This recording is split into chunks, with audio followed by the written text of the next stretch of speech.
नमस्कार। आज का हमारा टॉपिक है पॉपुलेशन ग्रोथ, जनसंख्या वृद्धि।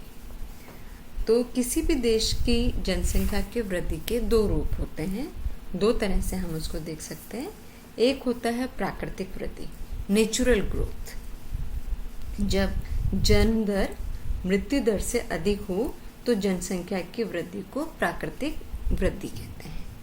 दोनों के बीच का डिफरेंस है जन्म दर, बर्थ रेट और मृत्यु दर। जब बर्थ रेट डेथ रेट से ज़्यादा हो तो इस जनसंख्या की वृद्धि को प्राकृतिक वृद्धि कहते हैं, नेचुरल ग्रोथ कहते हैं। दूसरा आ जाता है प्रवासी वृद्धि, माइग्रेशन ग्रोथ। जब किसी अन्य देश के लोग आकर बस जाएं तो ये प्रवासी वृद्धि कहलाती है। बाहर से लोग भाग गए, यहाँ पे बस गए तो यहाँ की पॉपुलेशन की ग्रोथ हो गई। जनसंख्या में वृद्धि का अर्थ, अब पॉपुलेशन ग्रोथ है क्या? जनसंख्या में वृद्धि का अर्थ दो समय बिंदुओं के बीच, दो टाइम पीरियड होगा इसके अंदर। ग्रोथ हम जब भी देखेंगे हमारा टाइम पीरियड होगा। जनसंख्या में वृद्धि का अर्थ दो समय बिंदुओं के बीच, दो टाइम के बीच में उनमें पाया जाने वाला परिवर्तन है, चेंज है। दो टाइम के बीच में उसमें क्या चेंजेस आया। यदि दो समय बिंदुओं के बीच जनसंख्या में वृद्धि होती है तो उसे घनात्मक वृद्धि कहते हैं, वो इंक्रीज हो रही है। और इसके विपरीत अब अगर पॉजिटिव चेंज आया तो दो समय के बीच में अगर पॉपुलेशन बढ़ी है तो उसे अपन कहेंगे पॉजिटिव ग्रोथ। इसके विपरीत दो समय बिंदुओं के बीच जनसंख्या का ह्रास होता है या जनसंख्या में कमी होती है तो उसे ऋणात्मक वृद्धि कहते हैं, नेगेटिव ग्रोथ। तो भारत में जब से जनगणना शुरू हुई है तब से लेकर सदा घनात्मक वृद्धि हुई है। केवल एक समय ऐसा है 1921, बाकी हमेशा पॉजिटिव ग्रोथ रेट ही रही है अपनी। लेकिन 1921 इसका अपवाद है। यहाँ आपका क्या था, इसकी वृद्धि आपकी नेगेटिव थी, ऋणात्मक थी। इसको अपन इसे देख सकते हैं, यहाँ पे आपके टेबल है। पॉपुलेशन ग्रोथ ड्यूरिंग 1901 से लेकर 2001 तक भारत में जनसंख्या वृद्धि आपकी दी हुई है। तो इस टेबल से अपन देख सकते हैं, इसमें स्पष्ट हो जाता है कि भारत की जनसंख्या 20वीं शताब्दी के आरंभ में 23.84 करोड़ से बढ़कर 21वीं शताब्दी के आरंभ तक अर्थात 110 वर्षों में 2011 तक कितनी हो गई, 121 करोड़ हो गई है। अर्थात 1901 से लेके 2011 के बीच की 110 वर्षों की अवधि से हमारे देश की जनसंख्या में 5 गुना से भी ज़्यादा वृद्धि हुई है। आरंभ में वृद्धि दर धीमी गति से हुआ है, लेकिन बाद में वृद्धि दर बड़ी तीव्र गति से हुए हैं। ये उल्लेखनीय है कि 1901 तथा 1951 के बीच, 1901 से लेकर 1951 के बीच की अवधि में भारत की जनगणना में केवल 1.5 गुना वृद्धि हुई है। परंतु 1951 से लेकर 2011 के बीच आपके 60 वर्षों के अंदर की अवधि में भारत की जनगणना में 3 गुना से भी अधिक वृद्धि हुई है। अब ये जो पॉपुलेशन ग्रोथ है 1901 से लेकर अब तक की 2011 तक की, इस पॉपुलेशन ग्रोथ को हम 4 पीरियड्स के अंदर डिवाइड कर लेते हैं। 4 चरणों में हम इसको बांट लेते हैं। पहला स्थिर जनसंख्या, स्टेगनेंट पॉपुलेशन। दूसरी स्टेज ही धीमी गति से बढ़ती जनसंख्या। तीसरी तीव्र गति से बढ़ती जनसंख्या। चौथा 1981 के बाद, 1981 after 1981 decreasing in population growth, कम होती जनसंख्या वृद्धि। इन 4 स्टेजेस में हमने हमारी पॉपुलेशन ग्रोथ को डिवाइड किया है। अब फर्स्ट हम ले लेते हैं, फर्स्ट हमारे स्टेज आ जाती है स्टेगनेंट पॉपुलेशन या स्थिर जनसंख्या।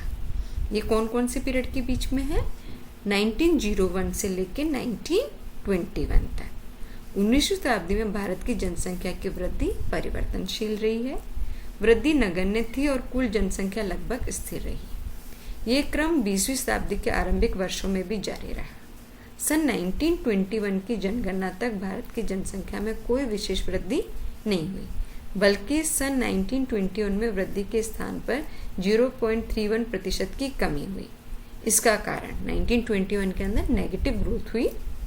इसका कारण इन्फ्लुएंजा, प्लेग, चेचक, हैजा आदि महामारियों का प्रकोप था।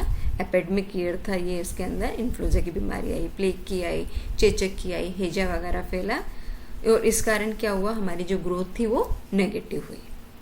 सन 1918 में केवल इन्फ्लुएंजा से ही 120 लाख व्यक्तियों की मृत्यु हो गई थी। सन 1914 से लेकर 1980 तक प्रथम विश्व युद्ध भी छिड़ा, जिससे अनेक भारतीय सैनिकों की भी जानें चली गई थी। और इस वर्ष निरंतर फसलें भी खराब होती गई, जिससे लोगों को भूखमरी का शिकार होना पड़ा। इसलिए पॉपुलेशन यहाँ पे स्टेगनेंट ही स्थिर रही। दूसरी स्टेज हमारी आ जाती है। दूसरी स्टेज है सामान्य ग्रोथ, स्टेडी ग्रोथ। ये 1921 से लेके 51 तक है। तो सन 1921 से लेके 1951 तक की 30 वर्षों की अवधि को, 30 साल हो गए, 30 साल की अवधि को जनसंख्या में सामान्य वृद्धि का युग कहा जा सकता है। सन 1921 के बाद जनसंख्या की वृद्धि में कुछ तेजी आई, जिसका विशेष कारण क्या रीज़न रहा, आपकी मेडिकल फैसिलिटी, डॉक्टरी चिकित्सा से इन्फ्लुएंजा, प्लेग, चेचक, हैजा, निमोनिया आदि बीमारियों पर काबू पाया गया। इससे मृत्यु दर में उल्लेखनीय कमी आई। जो आपकी डेथ रेट थी वो थोड़ी सी कम हुई।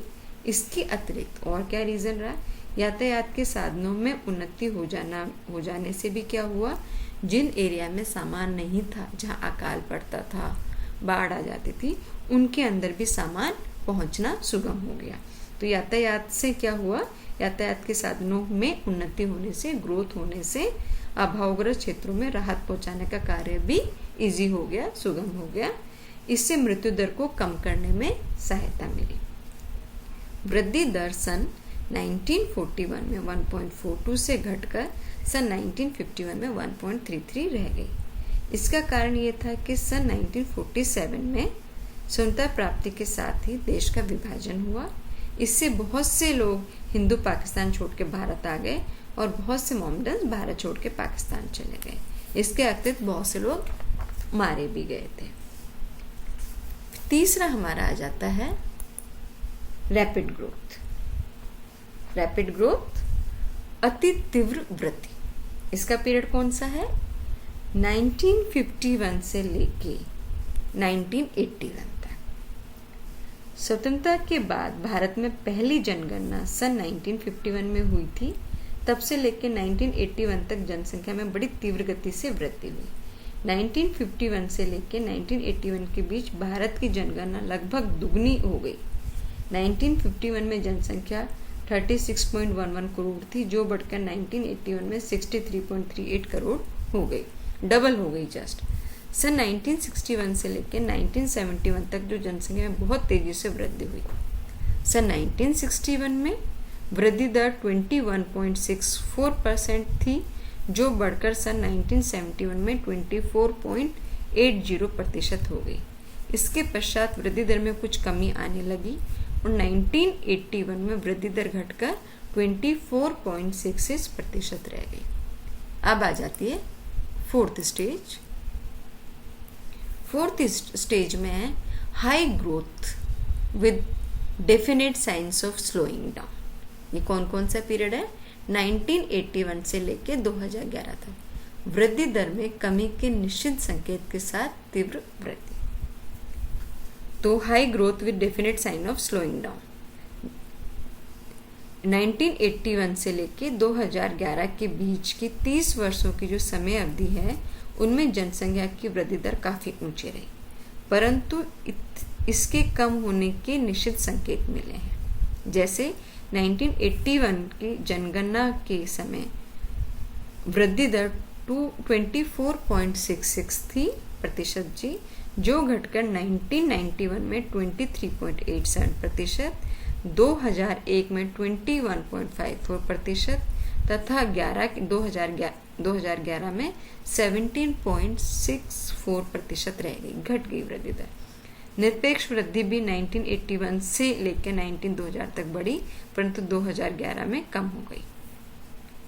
उदाहरणतः इसका 1981 में भारत की जनसंख्या में कुल 13.5 करोड़ की वृद्धि हुई, जो बढ़कर सन 1991 में 16.3 करोड़ तथा 2011 में 18.2 करोड़ हो गई। ये 2011 में ये घटकर 18.14 करोड़ हो गई। ये अपन इसके अंदर से भी देख सकते हैं, चित्र के द्वारा आप देख सकते हो। पूरा ऐसे दिखेंगे कि 1951 के अंदर 21.64, फिर इसके बाद में 24.8, फिर 24.66, फिर 23.87, फिर 21.54 और यहाँ पे आके डिक्लाइन हो गई 17.64। तो जनसंख्या के दशनीय प्रतिशत वृद्धि को दर्शाया गया है।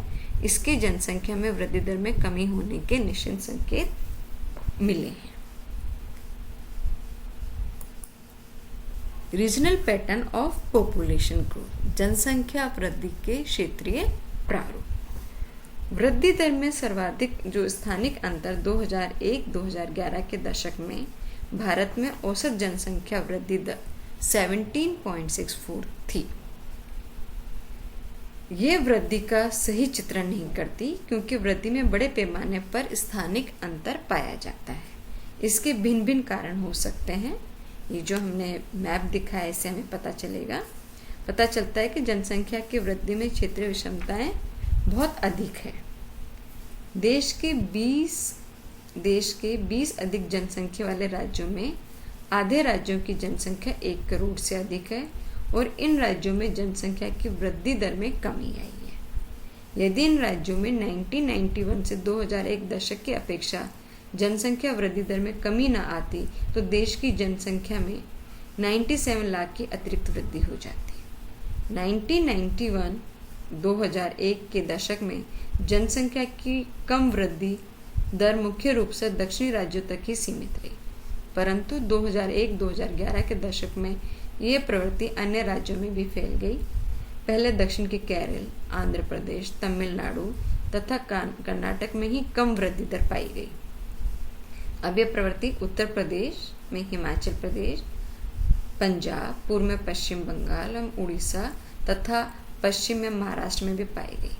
2001-2011 के दशक में इन राज्यों में 11 से 16% वृद्धि दर पाई गई है। मैप के अनुसार आप अपन इसके अंदर देख सकते हैं।